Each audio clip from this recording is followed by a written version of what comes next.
So I had mentioned to you, I think I just mentioned it, right before the top of the hour at 7 o'clock. Mm-hmm. I said a bit later this morning, like now, we'd talk about an article I saw last night, and the term I saw used was date shaming. Mm-hmm. Now, if you Google it, there's a lot of different definitions, but the one I saw was, well, we'll get to that in just a second. Do you remember, and we've talked about this young man a couple of times. His name is Andrea Yearwood. And Andrea Yearwood is a 15, maybe 16-year-old now.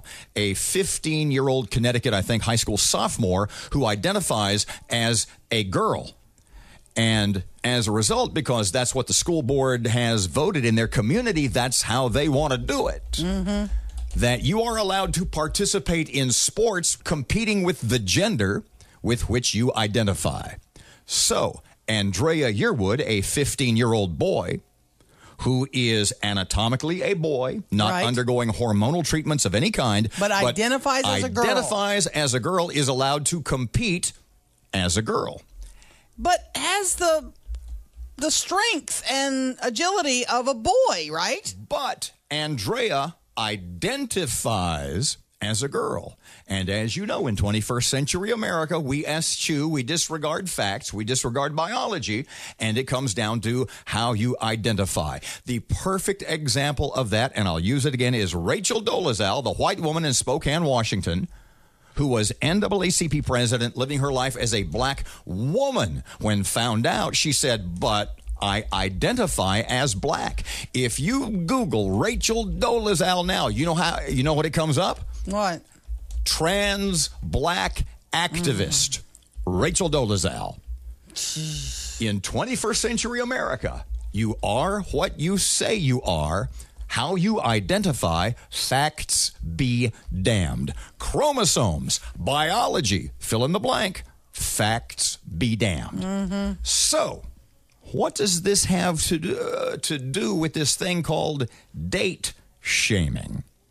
So, on some college campuses across America, I was going to say on liberal college campuses, but that's being redundant. Right. So, on some college campuses across America, there are trans males and trans females. Yeah. Now, just for those who might not be up with the lingo, if you are a trans male, that means you are an anatomical, genetic woman who lives life, who identifies as a man.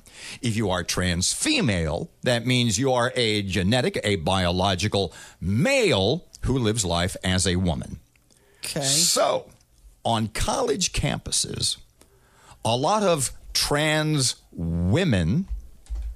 men want to date men. Like Matt.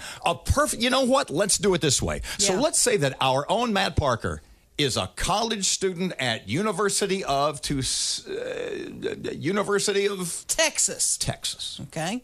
And a trans woman decides she wants to flirt, come on to she date wants some of that. Matt. Yeah. Mm-hmm. Perfectly put.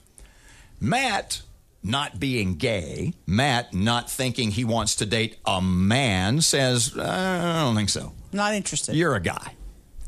No, I'm not a guy. I'm a woman. No, you're a guy. No, I'm not. I identify as a woman. And the fact that you don't accept me as a woman and want to date me means you're a bigot and a transphobe and a hater, and you're a horrible person. Now, date shaming on college campuses, this is where the term is used. If Matt's liberal friends, open-minded compatriots, think he's all of these things, a horrible person, a hater, a transphobic fellow, yeah, and they try to shame him into dating the trans woman, who is really a man. If you met a trans So they're almost making Matt go out with this dude. Bingo. Date shaming. So if you meet a trans man and the trans man says, Aaron, I really like you. I like spending time with you. I like talking to you. And you're aware of the situation. Mm-hmm. But the trans man says, could we go have dinner sometime? Maybe go dancing. I'd love to. Maybe just go for a walk. And you say, I see what we're getting at here. Yeah. And I'm I don't date women. And she says, but I'm not a woman. I'm a man. Mm-hmm. And you say, I don't think so. I think you're a woman. Are you a transphobe? Are you a hater? Are you a bigot? Are you an anachronism in this 21st century America? Are you? Tell me, does that make you an awful person? Are you a bigot? No. If you wouldn't date a trans man? No, you have the right to date who you want to date. You have the right to date who you want to date. But let me use the age-old argument. What if a black man asked you out and you said, I have the right to date who I want to date? Okay, but you're a bigot, you're a hater, you're a racist, yeah. Yeah. Mm-hmm. Is this the same thing? In this 21st century America in which we live, where people are what they say they are and facts be damned, is the problem you and not them? Because that's the way it's being framed now. Yeah. By the trans community, by the political left. That we're haters if we don't accept. That the problem is not them. That you are the problem.